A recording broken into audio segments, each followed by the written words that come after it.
Let's do this. 3, 2, 1.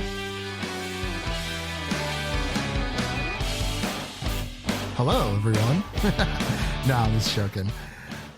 Hello, everyone, and welcome back to the Film Optix newsfeed, brought to you by the Drive-In Podcast Network, where we discuss film, TV, and everything pop culture related.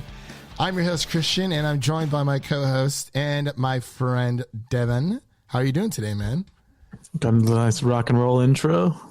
Yeah, it's all right. You know, you kind of get the, but okay, this isn't like foreclosure. This is not like our actual new intro. It's just that we have a new intro coming on the way, but this is like a fill-in. Placeholder. Yeah, a nice little placeholder there. So, I mean, it is what it is, but hey, we're here. We're rocking. We are rocking. But before we begin today's news, we got a lot of stuff on the news feed today. Like a lot of news came out this week, and we're just gonna have to dig into it. But before we begin, you can listen to this podcast on platforms around the internet, and make sure to follow us on Instagram and Twitter at Film Optix. That is Optix with an X for all of our latest announcements. So, man, oh man, Devin, where to begin? Should we just start? I mean, we're going to start with the comic book news first. I feel like this the Feige train going here. Yeah, the Feige news. You want to start us off really quick? There's a lot to get through, but I feel like we can do it. Screen. Huh? There's so much Feige on my screen. There really is. There's a lot. But yeah, we're going to try to get through all this as efficiently as possible. You know, we don't want to go super fast, but, you know, we'll cover it as we go on. You want to take the first one here? Yeah, this one has been rumored for a while now. Don't know if we'll be getting any concrete news anytime soon, but rumor has it that Disney is considering a dual release for Black Widow in theaters and on Disney Plus for a premium price. Oh my God. Really? Much like Mulan. Yeah.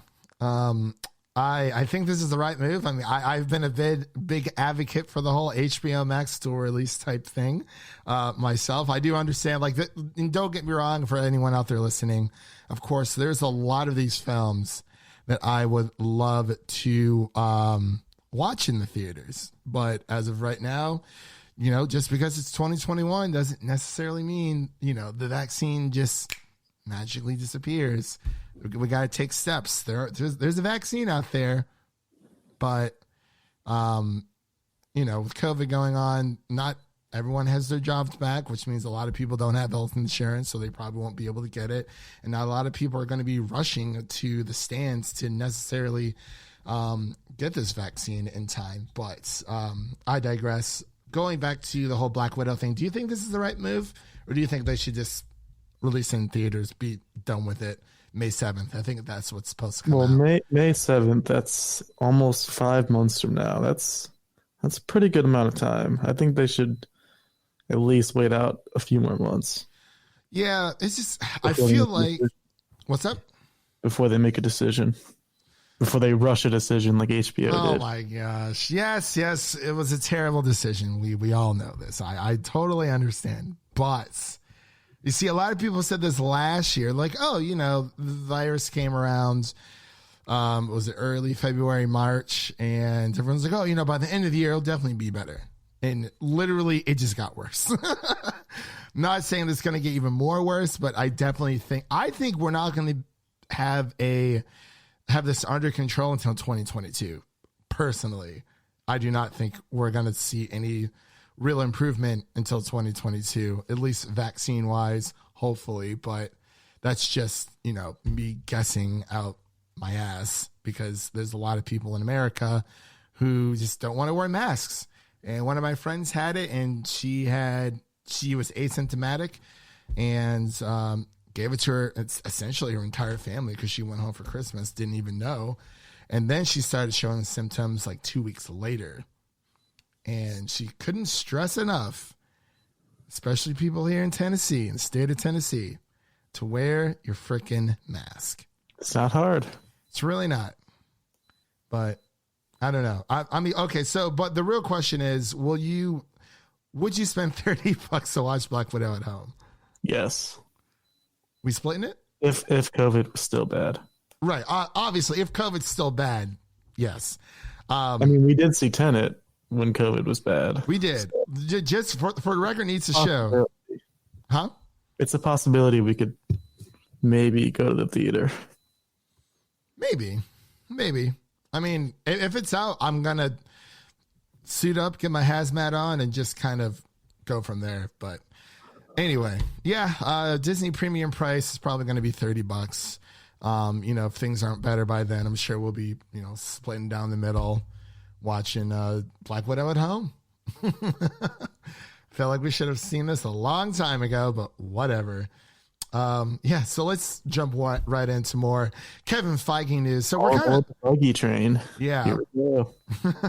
Our Lord and Savior Kevin Feige has blessed us with a lot of information here, but we're going to try to kind of combine things together. But the first thing that we kind of noted was that Kevin Feige confirmed the number of episodes and lengths for the Marvel MCU series.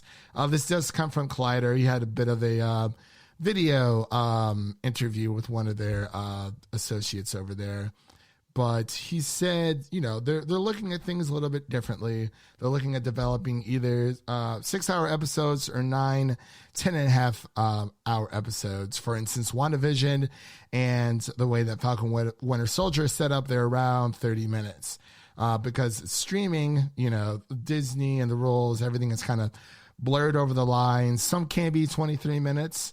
And he said, but She-Hulk, things of that nature, could be a little bit longer. Some could be much longer. So it kind of just depends. But he also mentioned that like Moon Knight, Miss Marvel, and the What If series will fall into like the 40 to 50 minute episode category. So it's like if you want less episodes, if you want longer episodes, you're going to get less of them. But it kind of all evens out. What do you think? I just like having it all planned out and mapped out like this so we know what to expect. Yeah, I'm glad we know what to expect because I know a lot of people were kind of disappointed that some episodes of The Mandalorian were 30 minutes. And I know we've been very conditioned within, especially for decades now, that especially with like HBO shows, we know they're going to be at least 40 to like 50-minute mark, like TV shows, and especially with Game of Thrones, that changing the entire landscape of how we watch TV. We get these big budget TV series episodes, and I think we're just very conditioned to the longer episodes. Even with I think Umbrella Academy and Doom Patrol as well. Those are a little bit those are longer in length, so I think people are just expecting more. But I'm really glad that they decided to go this route. But all right, on next. More Kevin. He has confirmed that there will not be a CGI Chadwick Boseman for Black Panther 2, and they will instead be exploring the different subcultures and mythologies of Wakanda. Good news. You don't need CGI version. He was too good on his own. You don't need to make him a weird CGI person. Yeah, I totally agree. That would be really weird. We don't need to see a second Will Smith-esque character walking around on screen, or Carrie Fisher as well. We don't need that. I get it. It's hard to replace them, but you just have to move on. We're not in the same headspace as we were last year or a few months ago with Black Panther 2, and it's just unforeseen things happen. It really sucks, but it is what it is. Anywho, next up on the Kevin Feige train, he kind of talks about the introducing the X-Men. He said it's been a long and ongoing and like internally of how to introduce them. And because obviously for people who don't know, back in like the I think it was like late 90s, early 2000s, Marvel essentially almost went bankrupt and they had to sell a bunch of their properties. This includes them selling X-Men to Fox. Fox had X-Men for a while, and then Disney bought back Fox. after the whole MCU thing. And now they have X-Men back again. That's kind of just like a super oversimplification of what happened, as well with other film franchises. But it's very, I can only imagine it's very difficult to kind of, bring these people in, because I'm sure, he said that there hasn't been any talks of any casting yet, or what have you. So they're taking their time with it, which I really appreciate. They're not just diving headfirst, because for a fact if this was DC and if they got one of their film franchises back, they'd be throwing them in so fast, because they're very reactionary, and Marvel likes to plan out their schedule. So they would have had like the entire mutant race in Wonder Woman 1984. I was listening to the Nerd Soup podcast, and they were saying DC would have been like Deadpool versus the X-Men featuring Fantastic Four all in one go, just trying to introduce everyone at once. All at once. And all their moms' names are Martha. Why did you say that name? I will never get over that line. As cheesy as it is so freaking funny. It's awful. It is awful, but I love to use it as like a great meme, of course. But so this kind of brings us to our headline, I guess, of our entire podcast episode today, our news feed. Devin, what you want to take the honors here? Feige, the big F, confirms Deadpool 3 will be a part of the MCU. Check. And will still be rated R. Check. Perfect. Ryan Reynolds is overseeing the whole thing. I hope it's just as great as the Fox Deadpool movies, because this really, and I was talking to Devin about this. I think it was a few days ago. I'm really glad that Disney is starting to realize that, hey, PG-13 content is only going to get you so far. They're kind of like the Nintendo of the film world, in a way. Actually, yeah, I think that's a pretty good comparison between Mickey Mouse and the old Japanese Mickey Pikachu, and of course Mario. But yeah, because with Nintendo, a lot of their games are they're great for kids, but the difference is with gaming, there are other aspects we can kind of explore. It's not just everyone loves Disney so much, and they love these franchises, and this really paves the way for. We're assuming that Blade is also going to be rated R. Like it just has to. And even with their Investors Day that they had, they kind of hinted that a lot of their Fox shows or Star shows are going to be showing up on Disney Plus, which is more rated, more mature content. Which I'm just really happy that they're doing this. I'm glad that Disney has always been like PG-13, but you definitely need an adult section for your boy. For your what's up? For your boys. For your boys. For the fans. For the boys. For the boys. For Dubois. All that good stuff. Moving on the Kevin Feige train here, almost done. We're like halfway, but he also he confirms that some of the Spider-Man 3 rumors are real and some are fake. He doesn't obviously tackle on which ones, but I thought this it's not saying much. It's not, but it's just like it just feels like everyone under the sun. That is so many people in one movie. It felt way too cluttered. And of course, everyone was freaking out during the interview, because in the video he was asked about Daredevil specifically, and he just kind of froze like a robot. He didn't know what to say. So everyone he shook his head. He shook his head. Spider-Man 3. He shook his head about Daredevil. Did you see that? Because he took that long pause and he was just like, "Yep." I was like, okay, Kevin Feige. He's looking rough with that beard over there. I'm not going to lie, but not a great poker face. No, I guess that's what quarantine does to you. Yeah. But just to also kind of combine this next one really quick, he kind of also, Kevin also squashes the rumors of him saying that he will not help Lucasfilm with the Star Wars movie he's involved in. He's only involved producer wise. He's not going to be hands-on.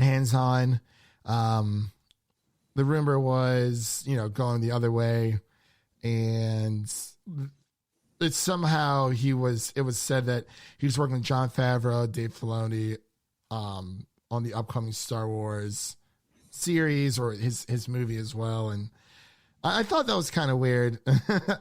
He literally says, not at all. This also comes from Collider. He's got his hands full, so I'm not surprised. Yeah. Like he's doing great things. That the MCU has the next 5 years planned out. Yeah. So he's got a lot to work on. Yeah, for sure. It's that. I love it how he's just like, not at all. Like, absolutely not. That's just not a thing that's happening. But let's just move on here. You want to take this next one here, and we'll kind of just... Time to enter the rumor mill here. We got some more rumors. There's a rumor that Doctor Doom is going to make his MCU debut in Black Panther 2. That'd be interesting. I'm intrigued. I mean, obviously, you would hope that he would be more of a Fantastic Four introduction, but I could definitely see a post-credit scene with Doom appearing. I wonder how that would work. You know what I mean? Like, it's interesting for sure. I'm sure they've done mix and matches before.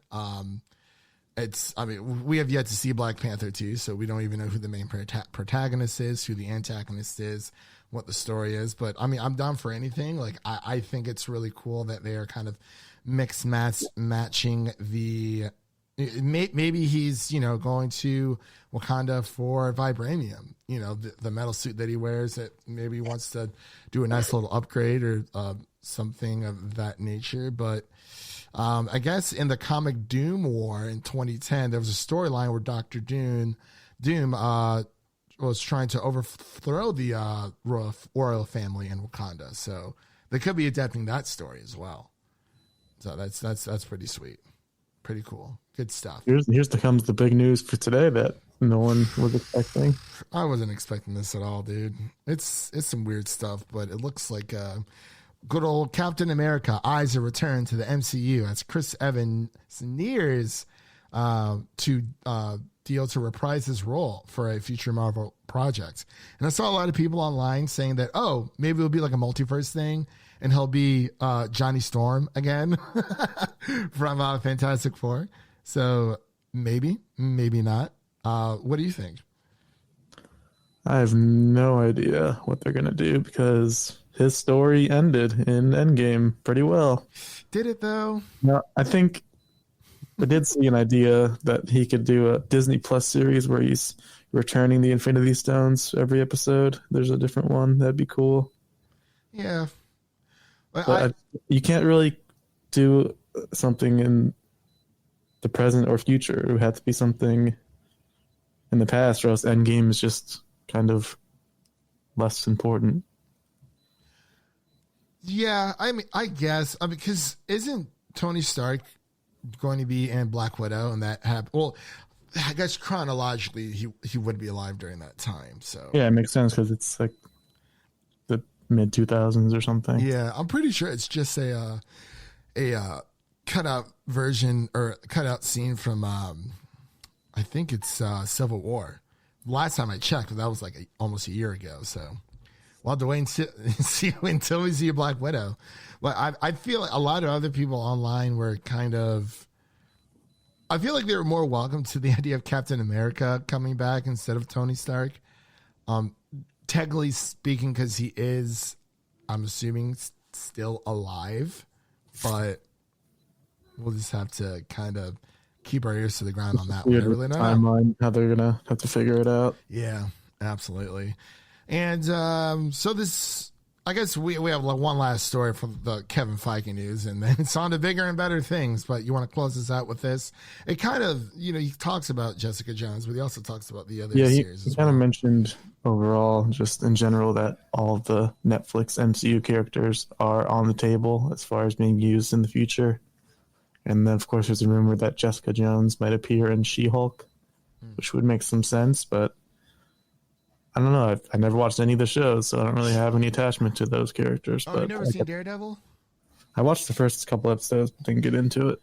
I'm thinking I'm going to... I watched, I think, half of the first season. I really liked it, and then I got sidetracked with something else.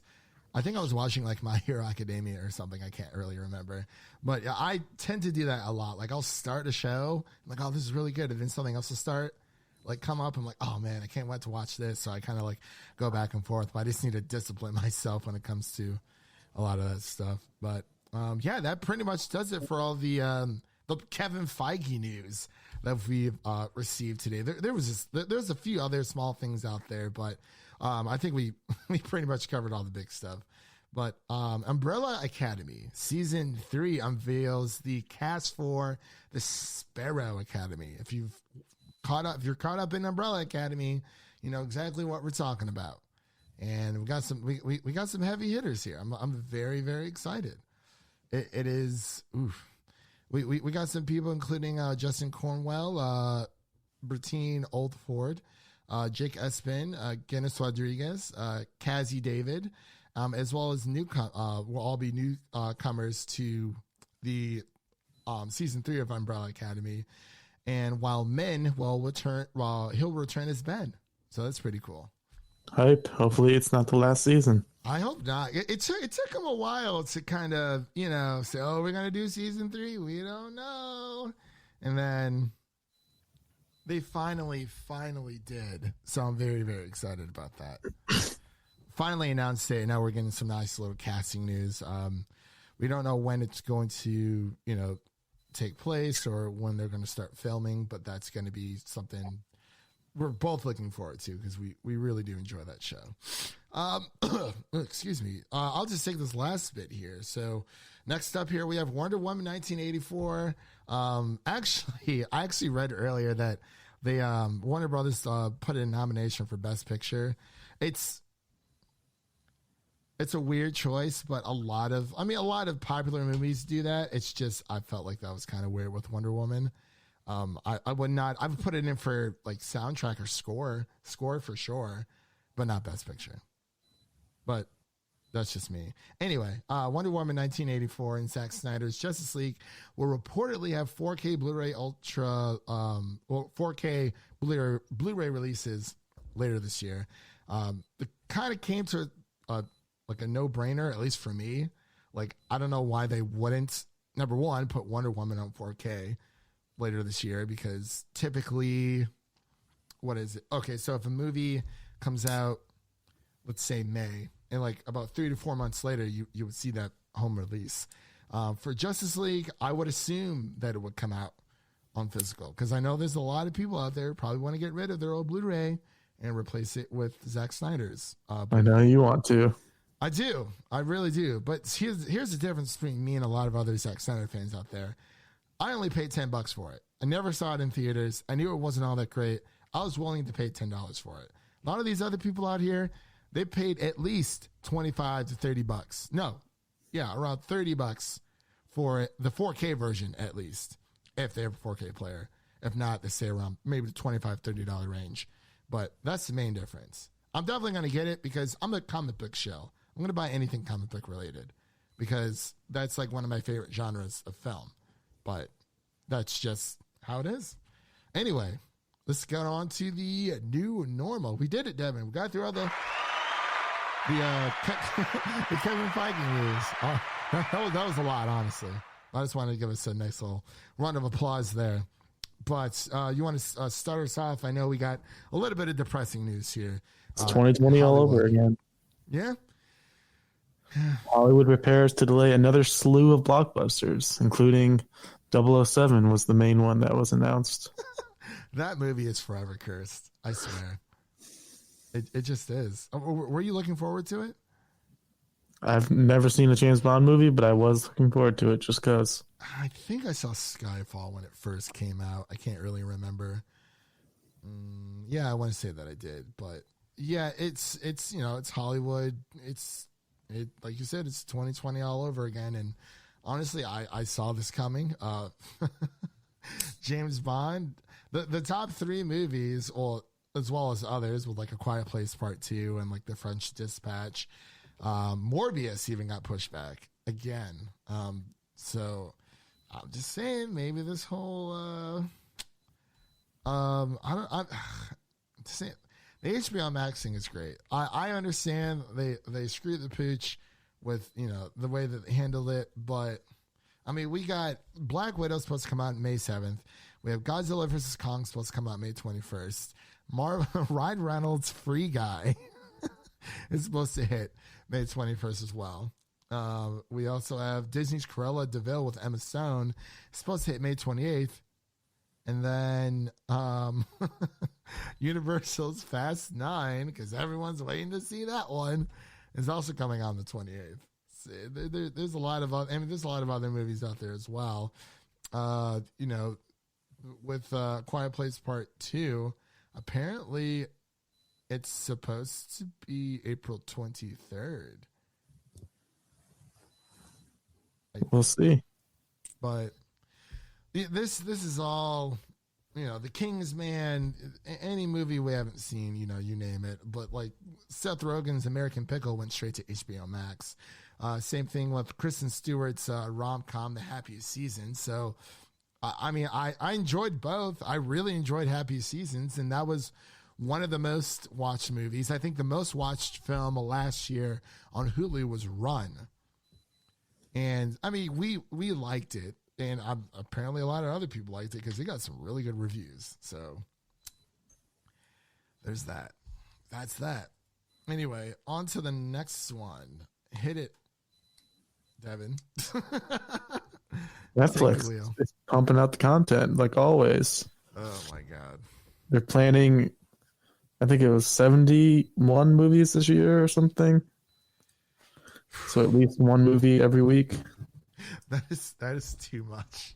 That's too much. That's what they always do, though. It's always just throw it to the wall and see what sticks. It's great, but oh my God. Because we saw that little sneak peek video, all these celebrities, I was like, oh, we're best friends. And that video was awful. But then the other video with the mini trailers, that was okay. Yes. I saw someone tweeted, they're like, is this Imagine? That's what it felt like. Is this Imagine the movie featuring Gal Gadot? I respect everything that she was trying to do with that 100%. People just didn't take it well because, they're saying, hey, we're all going through tough times. And it's like, well, some of us are, but not you, because your money situation, you're set. Like I especially Gal Gadot, she got a nice chunk of change from that HBO Max deal with Wonder Woman 1984. So she's sitting pretty with the rest of them up there. So I'm not saying that they don't have their own issues because everyone has their own problems, but money is not one of them.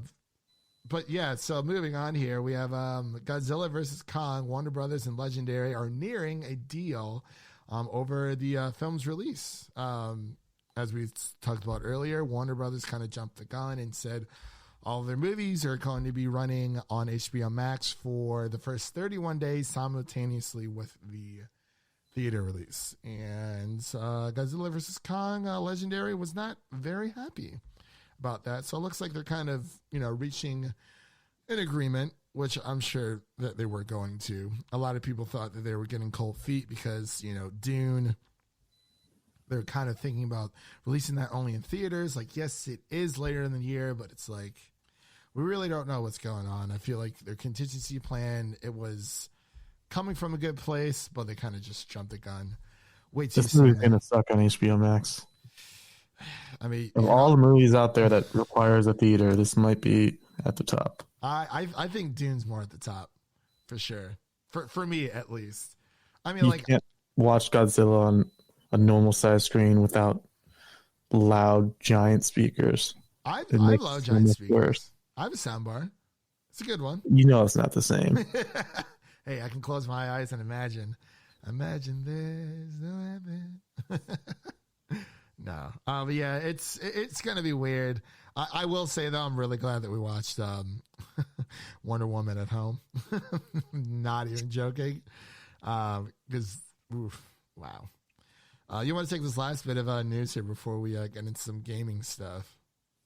Andy Samberg, Andy Ciara, Noah Hawley, and Ben Stiller are teaming up for an untitled sci-fi project with Apple.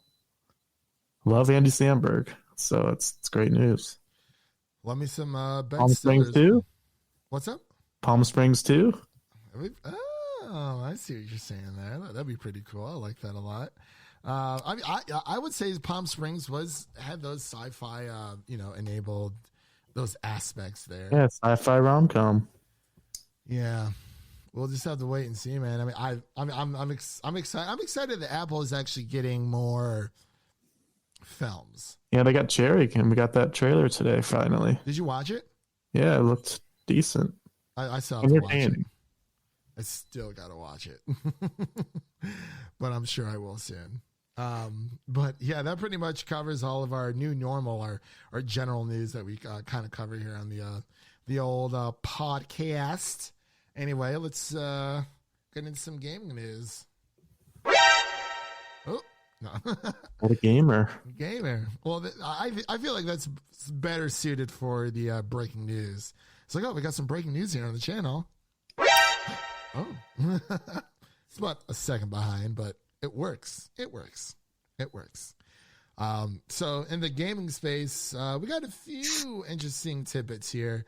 One of the bigger ones being Lucasfilm Games it's rebranded itself, forming new partnerships in the galaxy. We also got a tidbit that Ubisoft will be making a open world Star Wars game. So the Disney-owned company has announced earlier this week that a new Star Wars title from Ubisoft is coming. And an Indiana Jones game is coming from Bethesda, and that's just the beginning. Uh-oh. And EA won't have the exclusive rights for that much longer. Yeah, it's coming up.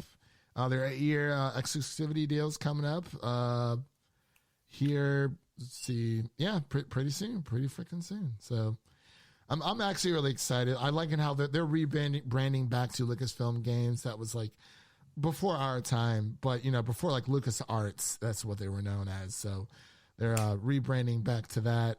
I really want to point out this Indiana Jones game. I really don't know what it's going to be like since Bethesda is now owned by Microsoft. And this is the thing that blows my mind. And I think I sent you a text about this.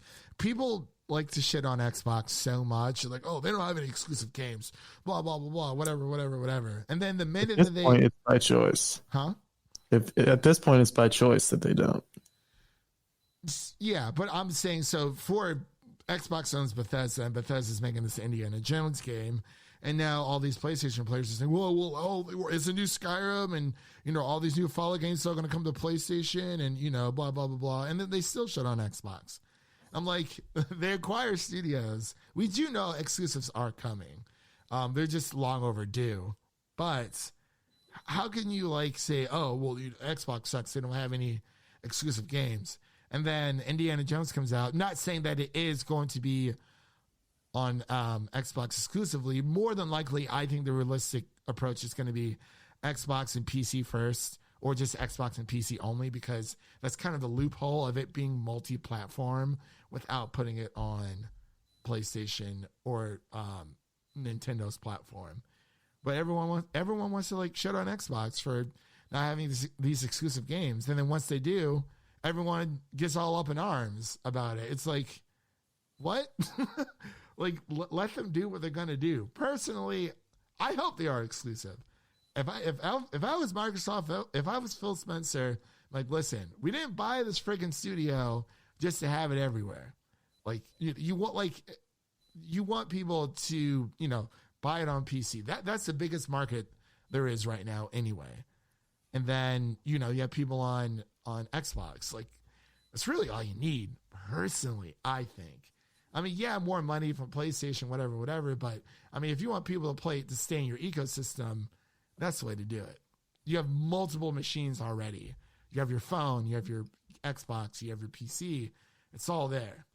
So I don't even think you need to put it on PlayStation. PlayStation has enough of their own stuff. But yeah, they can have Uncharted. Huh? They can have Uncharted. Look at Indiana Jones. I love Uncharted. I really don't know what this Indiana Jones game is going to look like. Personally, I think it's the weirdest piece of news I saw this week. It's just Oh, Indiana Jones game from Bethesda. So, like, but we already have Tomb Raider. We already have Uncharted. I really don't know how this is going to work out. But I am excited about this open world Star Wars game from Ubisoft. I think they've done a really good job with, was it Division? But I'm hoping you can be more than just Jedi. Like, you can't be a bounty hunter. You can be a mercenary, X, Y, and Z. That would be pretty cool. What do you want from the new Star Wars game?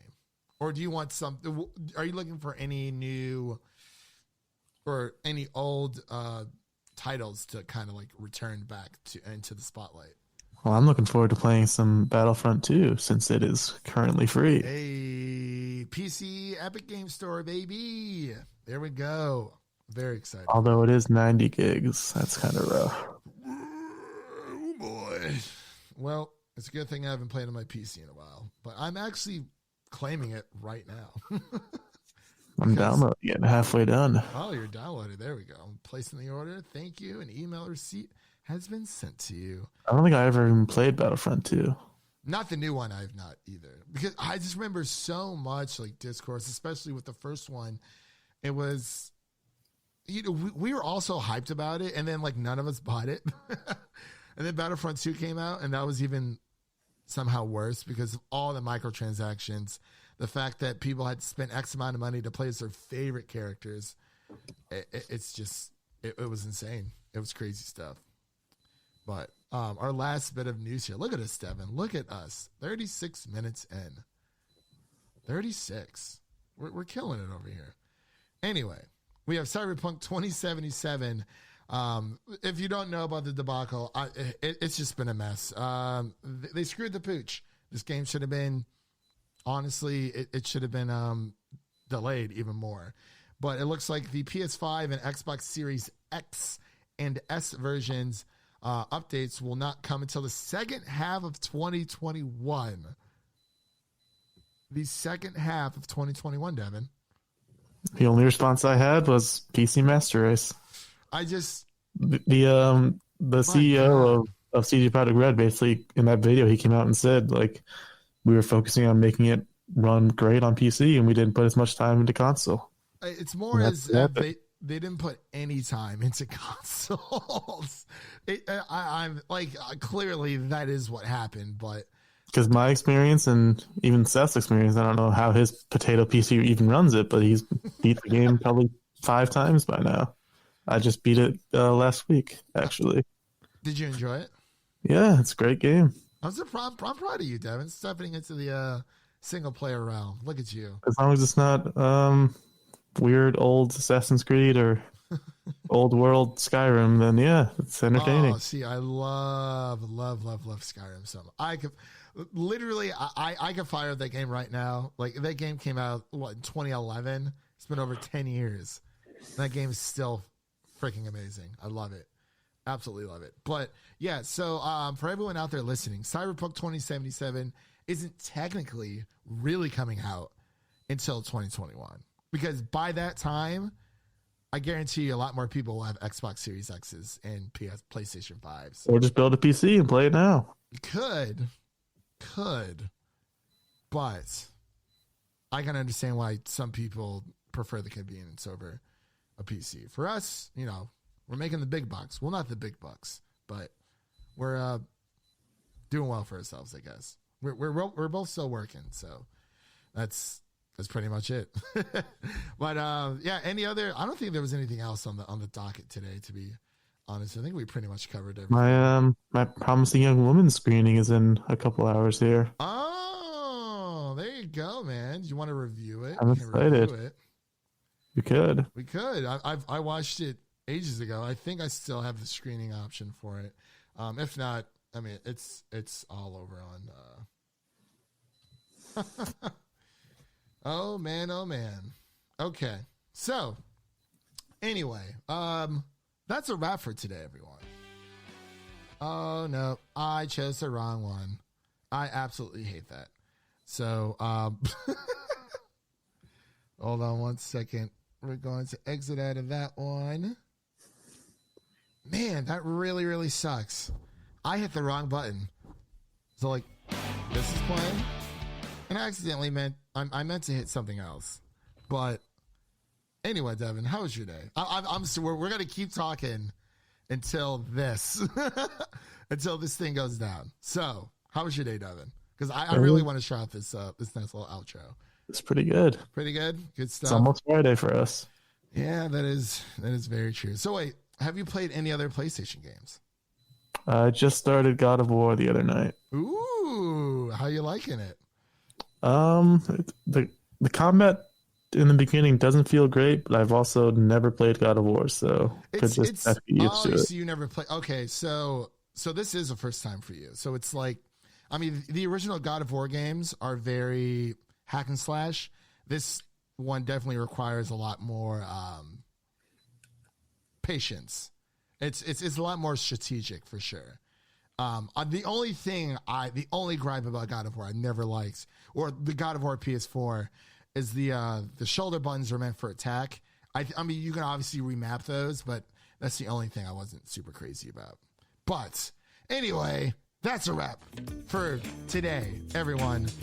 Thank you for listening, and make sure to check out the other shows on the Drive-In Podcast Network over on MusicCityDrivein.com. The link is in the description below, and don't forget to check out our WandaVision recap. We're making our nice little return back to YouTube. This coming up Friday on 7 p.m. Central over on our YouTube channel. Yeah, that's going to be a lot of fun. Be sure to subscribe to us on whatever platform you are listening on. And, don't miss what's coming up on our show. We're doing a lot of good things coming up here. So that's going to be a lot of fun. That was Devin. My name is Christian, and we will see you guys in the next one. Solid. Solid.